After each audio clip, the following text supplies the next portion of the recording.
impeachment mechanism for judges is rarely invoked.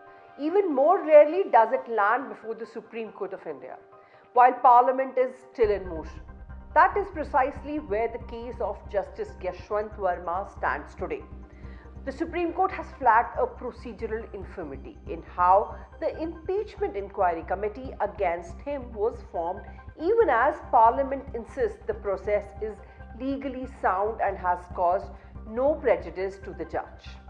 So, what is this case really about, and why does the procedure matter as much as substance? Let's break it down. Justice Varma has challenged the very constitution of the Impeachment Inquiry Committee under the Judges Inquiry Act 1968. His argument is narrow but powerful. In July 2025, impeachment motions against him were moved on the same day in both the Lok Sabha and the Rajya Sabha. Under the law, when that happens, an inquiry committee can be formed only jointly by the Speaker of the Lok Sabha and the Chairman of the Rajya Sabha, but only if both houses admit that motion.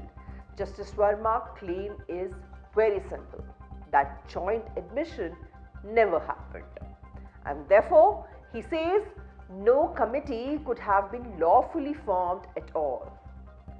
During today's hearing, the Supreme Court acknowledged that there appears to be some infirmity in how the committee was constituted. But the court was careful.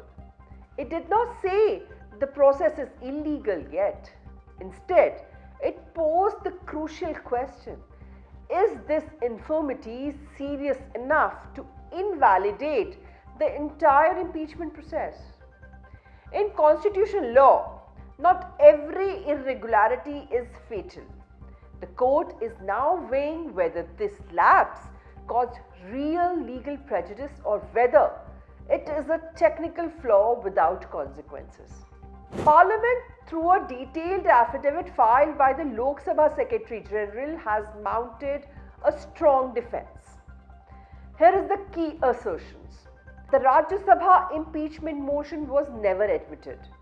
On August 11, 2025, the Deputy Chairman of the Rajya Sabha, acting in place of Jagdeep Dhankar, passed a written order rejecting the motion. That decision was never challenged by any member of Parliament. Once the Rajya Sabha motion stood rejected, Parliament argues that the law no longer required a joint committee. The Lok Sabha Speaker was therefore fully empowered to constitute the inquiry committee on his own. And crucially, the Parliament tells the court that no prejudice whatsoever was caused to Justice Varma. But appearing for Justice Varma, senior advocate Mukul Rohatgi has pushed back hard. His submission: when motions are moved on the same day in both the houses, the statute contemplates only two outcomes. Either both houses admit the motion and a joint committee is formed, or no committee can be formed at all. If one house rejects the motion, Rohatgi argues that the process collapses. He has also questioned whether the Deputy Chairman even had the authority to reject the motion, suggesting it mounted to an impermissible review, not a routine admission decision. Behind this procedural battle lies an extraordinary factual backdrop. In March 2025, a fire at Justice Varma's official residence led to the recovery of half-burned stacks of Rs 500 notes from a storeroom. A Supreme Court appointed in-house panel comprising 3 judges examined 55 witnesses and concluded that the cash was under covert or active control of Justice Varma or his family and was removed soon after the fire. The panel recommended impeachment, a recommendation forwarded by the then Chief Justice of India, Sanjeev Khanna. Justice Varma has denied all allegations and calls the case a conspiracy.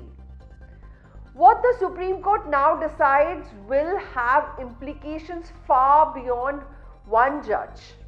It will determine how strictly impeachment procedures must be followed, how far courts can scrutinize parliamentary processes, and whether technical infirmities can derail constitutional accountability. At stake is not just the fate of Justice Yashwant Varma, but the balance between judicial independence and parliamentary oversight.